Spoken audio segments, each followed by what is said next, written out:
I'm all about descending.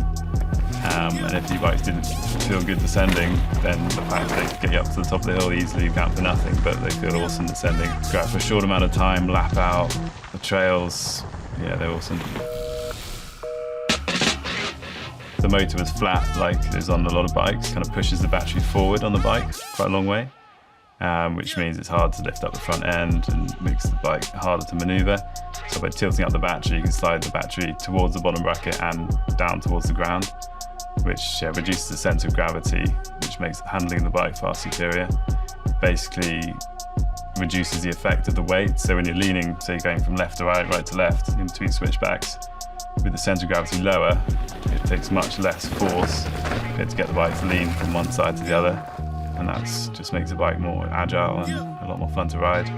Yeah, on the E-180 MX, we've got 180 up front on the fork and 170 on the rear. The S and the RSX level bikes have the Bosch CX performance line motor and the 750 watt-hour battery. And on the race works bike, we've got the CX race motor and also the 750 watt-hour battery.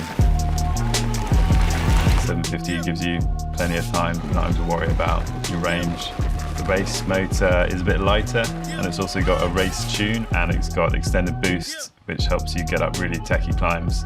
So when you stop pedaling, the bike will actually continue going for a meter or so. So when there are sections that you can't physically keep pedaling on because you'll hit your pedals, it means you can get up steps and really steep sections. It kind of brings a whole new dimension to technical climbing. So the battery installation slides in from the bottom of the down tube rather than pivoting out, which basically means you have a huge cutout in the down tube, which is going to affect the stiffness of the frame. Moving that big window out the down tube just makes the whole frame just much stronger. You can hang a ton off the end of the fork, with the bike held up vertically, hang a ton off the end of the fork and it will just could sit there.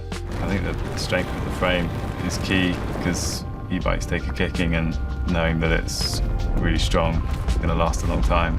I think gives people peace of mind.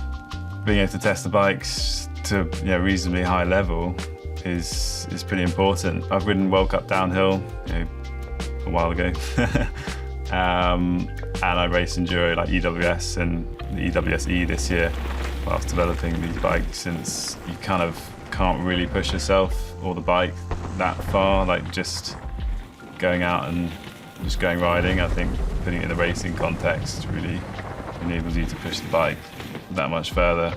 Whilst I was testing the E-180 previous generation, stuck a 29 fork, reduced the travel of the fork a little bit to stop the front end being too high, to keep the geometry of the bike nice so it still ride well.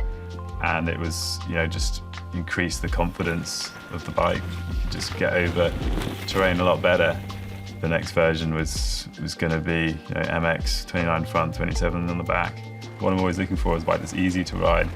So I think just really honing it in and making it comfortable and feel good on the gnarliest stuff you can find is going to translate to a bike that feels comfortable and safe to ride and fun to ride for any level of rider. But I'm not just racing for myself, I'm racing for the product, to develop the product, so making sure that it's translatable for everyone. Kind of a lot about the confidence of the bike comes down to the suspension setup and suspension tunes, because that's ultimately what balances a bike, determines how it's going to ride. And the suspension has a huge influence over the dynamic geometry of the bike, which is everything when it's in motion.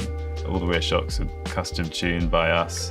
The process of that is basically working with the manufacturers, kind of an iterative process to kind of narrow down and ultimately get to the perfect tune for the bike.